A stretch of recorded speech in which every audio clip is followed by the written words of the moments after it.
안녕하세요, 스카토쿠 진입니다. 제가 유튜브를 하게 되었고 유튜브를 하고 있다는 것도 주변 지인분들께서도 많이 알게 되어서 지인분들을 만나게 되면 유튜브에 관련돼서 많은 이야기를 하게 됩니다. 그 이야기 중 하나가 당연히 트래비스 스캇에 관련된 이야기인데요. 저는 지인분들께서 트래비스 스캇의 협업 제품은 잘 모르겠다라는 것을 기본으로 깔고 이야기를 하다 보면은 정말 놀라는 점이 하나 있습니다. 그것이 무엇이냐면, 일단 저랑 이야기하시는 지인분들은 그냥 대중 혹은 일반인이라고 할 수 있겠죠? 스카토쿠가 아니니까요. 그분들은 그 협업 제품에 대해 모르는 것이 아니라 트래비스 스캇이 누군지를 모르더라고요. 와, 생각보다 많이요? 그래서 생각해봤습니다. 그래도 제가 운영하는 채널이 스캇 덕후 채널인데 트래비스 스캇이 누군지를 소개해줘야 하지 않을까? 라고 생각을 하게 되었습니다. 트래비스 스캇을 알아야 진정한 스캇 덕후이지 않을까 싶기도 하고, 추후에 제 지인분들이 제 유튜브를 보게 되면은 트래비스 스캇이 누구인지 약간이나마 알게 해줄 수 있지 않을까 해서 준비한 컨텐츠이니까 재미있게 봐주시면 감사하겠습니다. 그럼 바로 시작해볼까요?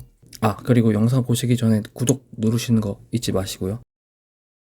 우선 트래비스 스캇은 92년생입니다. 한국 나이로 31살, 미국 나이로는 30살이죠. 저랑 동갑이네요. 부럽다. 트래비스 스캇은 텍사스주 휴스턴 출신입니다. 음악을 하고 싶다는 생각으로 대학교에 간다는 핑계를 대며 부모님께 돈을 받아내 휴스턴을 떠나 뉴욕을 거쳐 LA로 가 음악을 시작하게 되었다고 합니다. 하지만 부모님은 스캇이 음악을 하는 것을 매우 반대하셨죠. 심지어 아버지와 주먹 다짐을 할 정도로 반대가 심했다고 합니다. 하지만 아이러니하게도 스캇의 아버지는 드러머이셨고 할아버지는 재즈 작곡가이셨습니다. 이렇게 보면 역시 피는 못속이나 보네요. LA로 간 스캇은 친구 집에 빌부터 살면서 음악 활동을 꾸준하게 했다고 합니다. 그러다가 트래비스 스캇은 작업물의 뮤직비디오를 유튜브에 올렸었는데, 이 뮤직비디오를 우연히 보게 된 남부 힙합의 거장 T.I.는 스캇을 그의 레이블인 그랜드 허슬의 아티스트로 계약을 맺게 되었고, 동시에 칸예 웨스트는 그의 프로듀싱 능력을 일찌감치 알아보면서 스캇을 자신의 레이블인 굿 뮤직의 프로듀서로 계약을 했으며,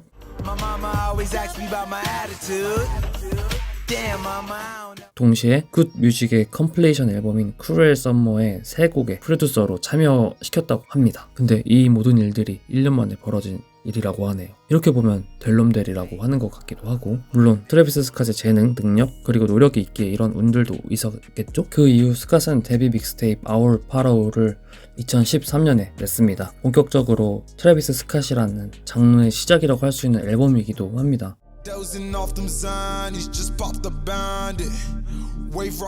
그 유명한 추임새인 Straight Up도 여기서 시작이 되었다고 합니다. 그리고 그의 XXL 신인 래퍼로도 선정이 되었기도 했죠. 하지만 그때 당시만 해도 우리가 아는 트랩에 오토튠을 쓰는 스캇이 아니었기 때문에 크게 주목받지는 못했다고 합니다.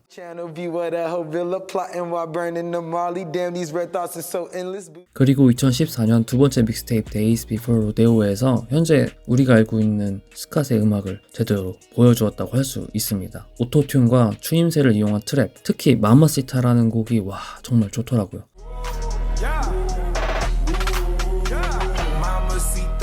이어서 2015년 정규 앨범 로데오를 냈습니다. 그의 음악을 확립시키는 앨범이었다고 저는 개인적으로 생각을 합니다. 특히 개인적으로 타이틀곡인 엔티도트와 수록곡인 나이트크롤러가 압도적이었습니다.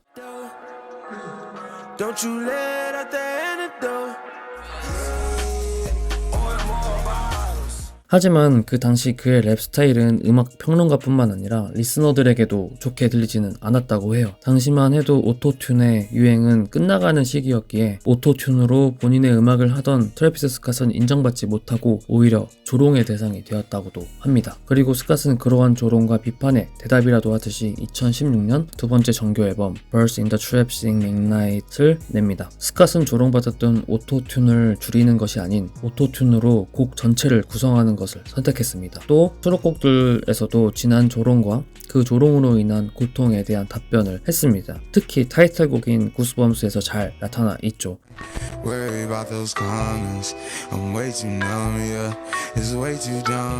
단순한 오토튠이 아닌 여러가지 질감의 오토튠을 사용해 음악을 입체적으로 느끼게 해주었습니다. 또한 메인 보컬을 뒷받침해주는 추임새들로 그만의 장르를 만들었다고 할 수 있습니다. 이렇게 랩과 추임새마다 튠을 넣는 시도를 하며 트랩과 싱잉랩의 새로운 유행을 가져왔다고 볼 수 있겠네요. 이어서 2018년에는 정규 앨범 애스트로 월드를 냈습니다. 명반으로도 인정받고 있는 앨범이기도 하지만 트래비스 스캇의 어린 시절 고향에 존재했던 테마파크인 애스트로 월드를 페스티벌 형식으로 부활시켰다는 점에서 더 큰 의미가 있는 앨범이라고 생각이 드네요. 이 앨범으로 인하여 휴스턴 사람들에게는 추억을 떠올리게 하면서 동시에 새로운 추억까지 선사시켜줬던 하나의 문화가 되었다고 생각이 듭니다. 수록곡 중에는 안 좋은 노래가 없지만 그중 뽑는다고 하면 타이틀곡인 시코모드,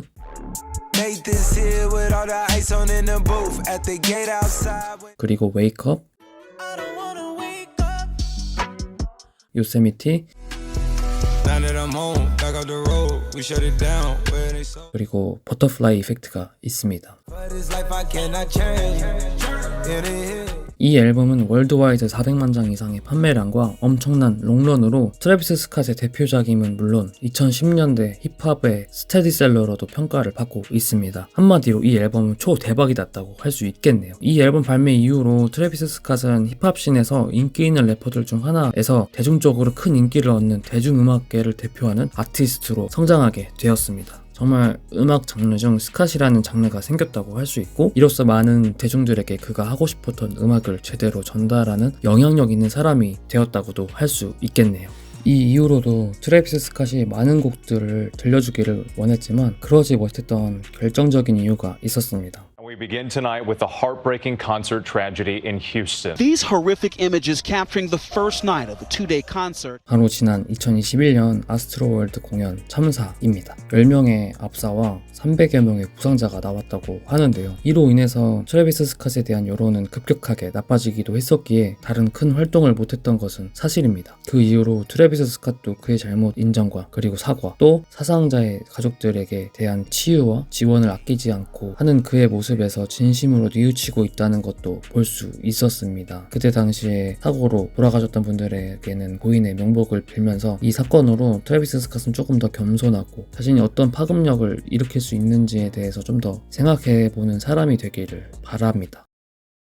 네, 이렇게 트래비스 스캇이란 래퍼에 대해서 알아봤는데요. 저는 트래비스 스캇을 버터플라이 이펙트라는 곡으로 알게 되었고, 나이키와 협업하여 나온 제품들로 스캇 덕후가 되었습니다. 제가 스캇 덕후이기 전에는 그가 누구인지도 몰랐었는데, 이제는 트래비스 스캇이라는 사람이 어떤 생각으로 음악을 했고 어떤 음악을 하려고 했는지, 그리고 음악을 하기 위해 어떤 노력을 했는지를 알게 되었습니다. 이로써 스캇의 음악, 스캇의 협업 제품들을 조금 더 깊이 있게 이해하고 더 잘 받아들일 수 있는 덕후가 된 것 같아 뿌듯하기도 합니다. 어떻게 래퍼 트래비스 스캇에 대하여 조금이나마 알게 되셨나요? 이 영상이 도움이 되셨길 바라면서 저는 다음 스캇 콘텐츠로 돌아오도록 하겠습니다. 그럼